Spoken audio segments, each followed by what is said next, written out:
오늘 말씀은 요한복음 20장 21절 22절입니다. 예수께서 또 이르시되 너희에게 평강이 있을지어다.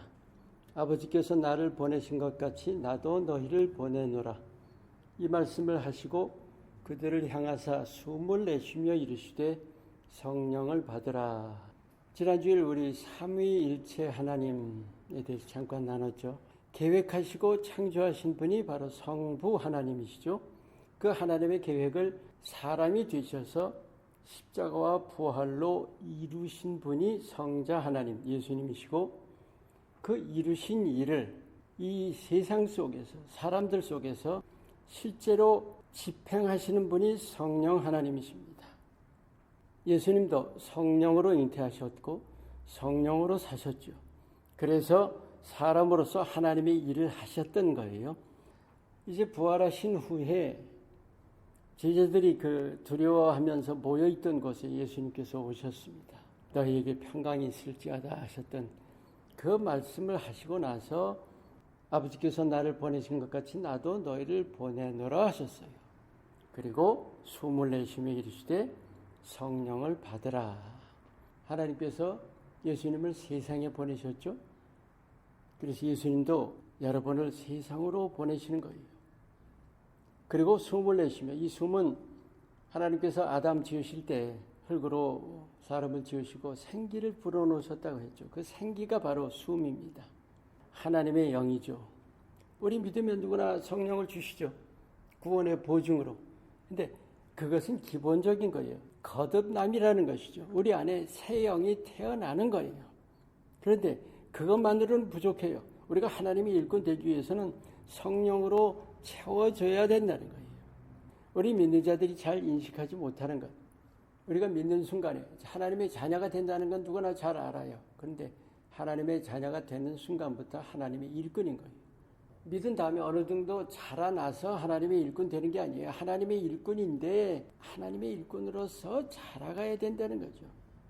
결국 믿는 자들은 우리가 하나님의 일꾼으로서의 삶을 산다는 거예요. 그게 바로 하나님께 쓰임받는 거죠.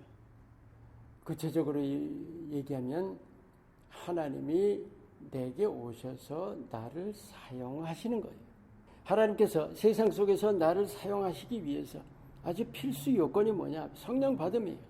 세상은 어둠의 영, 사단이 주관하고 있어요. 에베소서 6장 말씀처럼. 우리 사람, 인간의 몸 이런 정도 가지고는 하나님의 일꾼이 될 수가 없어요. 반드시 성령을 받고 하나님께서 나를 사용하셔서 하나님의 일을 하셔야 하는 거예요. 그럼 어떻게 받는가? 누가복음 11장 13절 말씀. 너희가 악할지라도 아들에게 좋은 것을 줄 알거든 하시면서 그때 하신 말씀. 너희 아버지, 하늘에 계신 너희 아버지께서 구하는 자에게 성령을 주시지 않겠느냐? 누구나 성령 받을 수 있습니다. 중요한 것은 우리가 야고보서에 나오는 말씀처럼 너희가 구하여도 얻지 못하면 정욕으로 쓰려고 잘못 구함이라. 불순한 동기가 아니라 정말 순수한 동기로 하나님의 뜻 안에서 구해야 되고 하나님의 뜻 안에서 사모해야 합니다.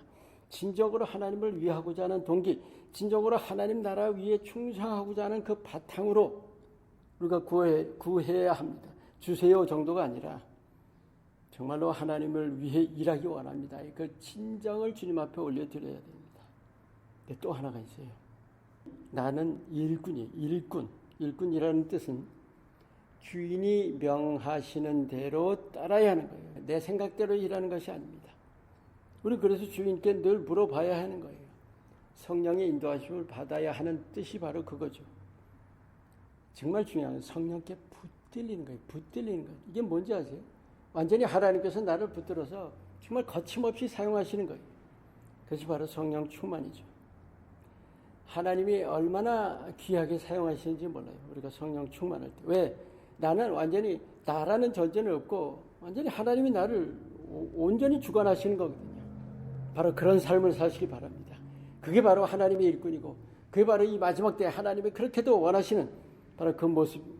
여러분 한 분 한 분이 바로 그 모습이 되시기를 축원합니다.